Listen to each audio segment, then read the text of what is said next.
क्या rising oil prices growth को Daryl कर देंगे? क्या वेस्ट एशिया क्राइसिस का असर इंडिया की इकोनॉमी पर साफ दिख रहा है? चलिए जानते हैं कि क्या ये सिर्फ टेम्पररी स्लोडाउन है या कोई मेजर वार्निंग। इंडिया की इकोनॉमी 2026 की शुरुआत तक काफी स्ट्रॉन्ग मोमेंटम में थी, लेकिन अब वही इकोनॉमी स्लोडाउन के शुरुआती संकेत दिखा रही है। ये दावा है फाइनेंस मिनिस्ट्री की मार्च मंथली इकोनॉमिक रिव्यू रिपोर्ट का, जिसके अनुसार फरवरी 2026 तक इकोनॉमिक एक्टिविटी काफी रोबस्ट रही। मैन्युफैक्चरिंग और सर्विस सेक्टर दोनों एक्सपेंशन मोड में थे। वहीं व्हीकल सेल और डिजिटल पेमेंट जैसे इंडिकेशंस भी स्ट्रॉन्ग डिमांड दिखा रहे थे। इंफ्रास्ट्रक्चर सेक्टर भी ग्रोथ को सपोर्ट कर रहा था। स्टील और सीमेंट प्रोडक्शन में तेजी ये दिखा रही थी कि गवर्नमेंट का कैपिटल एक्सपेंडिचर अभी भी इकोनॉमी को मोमेंटम दे रहा था। लेकिन मार्च आते आते ये तस्वीर थोड़ी बदलने लगी।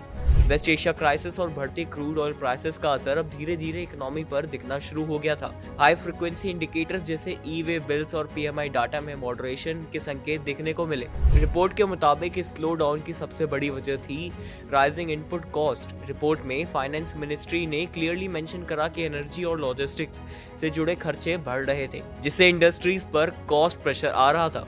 इतना ही नहीं, इंपोर्ट डिपेंडेंट सेक्टर्स के लिए चैलेंज और भी बड़ा था, क्योंकि ग्लोबल सप्लाई डिस्ट्रप्शन का सीधा असर प्रोडक्शन पर पड़ा। हाँ, एक राहत बड़ी बात यह भी रही कि डिमांड साइड अभी भी रिलेटिवली स्टेबल बनी हुई थी। व्हीकल रजिस्ट्रेशन और डिजिटल ट्रांजैक्शन में ग्रोथ जारी है, लेकिन रूरल डिमांड में थोड़ी सॉफ्टनेस देखने को मिली। यानी अभी स्लो डाउन डिमांड क्रैश की वजह से नहीं, बल्कि सप्लाई और कॉस्ट प्रेशर्स की वजह से। टू कंक्लूड, इंडिया की इकोनॉमी अभी भी स्ट्रॉन्ग बेस पर खड़ी है, लेकिन ग्लोबल शॉक्स का असर अब दिखने लगा है। अगर क्रूड ऑयल प्राइसेस ऐसे ही बढ़ते रहे तो आगे इन्फ्लेशन और भी बढ़ सकता है, जिससे रिस्क डाउनसाइड की तरफ टिल्ट हो सकता है। इसलिए आने वाले महीनों में पॉलिसी रिस्पॉन्स और मॉनिटरिंग बेहद जरूरी होगी।